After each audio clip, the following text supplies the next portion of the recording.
Now those of you that have been here a while know that I'm a sucker for a cheap pre-built, and when this Exentia mini tower popped up on eBay, it just fit the bill perfectly.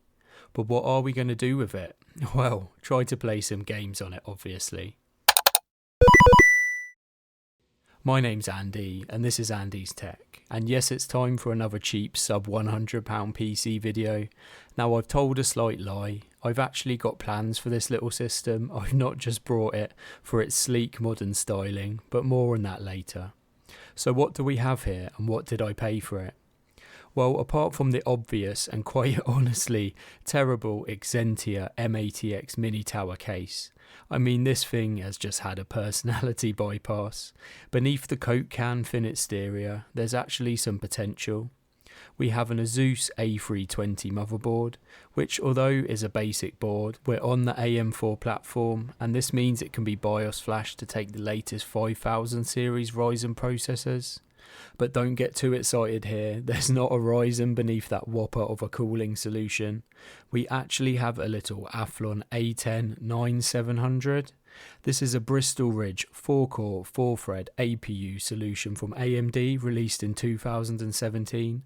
It comes with a base clock of 3.5 GHz, 4MB of level 2 cache, and it's an APU. So we have a Radeon R7 built-in graphics with 6 graphics cores. So that technically makes this a 10-core processor. Well, technically-ish. Don't be fooled though, this little chip is a throwback to Bulldozer, and that means, yeah. Exentia have gifted us with 8GB of DDR4 to 400MHz in single channel, which we all know is an APU's best friend. It was supposed to come with 16GB, so I don't know what's happened there, but at least it's Corsair standard stuff. There's a new 500GB SATA SSD, which is a nice touch. The power supply would make even a North Korean dictator nervous, but it works, so we'll leave it at that. There's also a PCIe Wi-Fi card as well, which is a nice little touch. So there we have it as it stands, and I paid just £68 delivered. Now one thing I love about systems like these, they are 100% non-proprietary, so we have all standard non-OEM replaceable parts in here. There is a God. Okay, granted, so it's not going to blow anyone's knickers off as it stands, but it has potential, and that's what we love here at AndysTech. Now I am planning to turn this into what I'm going to call a minimum requirements gaming PC for 2023, so make sure you're subscribed to catch that. But before we crack on with that, let's throw some games at it and see what this little arthritic one-legged Athlon can do. So first up we have Rockstar's classic and a cracker of a game, GTA 5. Now there is going to be a theme here today of extreme terribleness, and it didn't do well in GTA. We had what would be considered a cinematic experience of 26 average FPS and 1% of 13 and 0.1% of 2, which you could have probably got away with if the fact that the game just could not load in textures.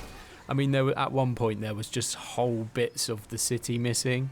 It seemed to be alright out of the city, but as soon as you got to anywhere with a lot of buildings and stuff going on, it just absolutely tanked.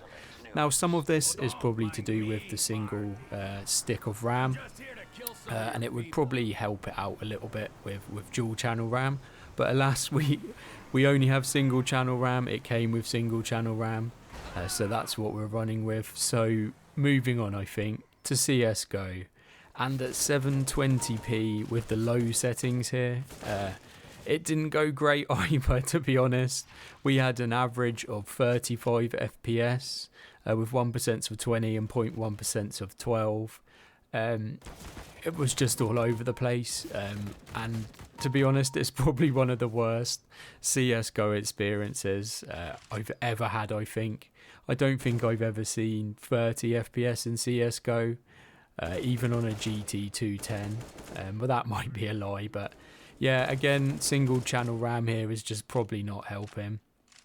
It didn't seem to be maxed out, the APU, so there was a bit of a bottleneck going on here somewhere. Again, that's probably RAM related. But if you've got one of these and you're thinking you can play some casual CSGO, you can't.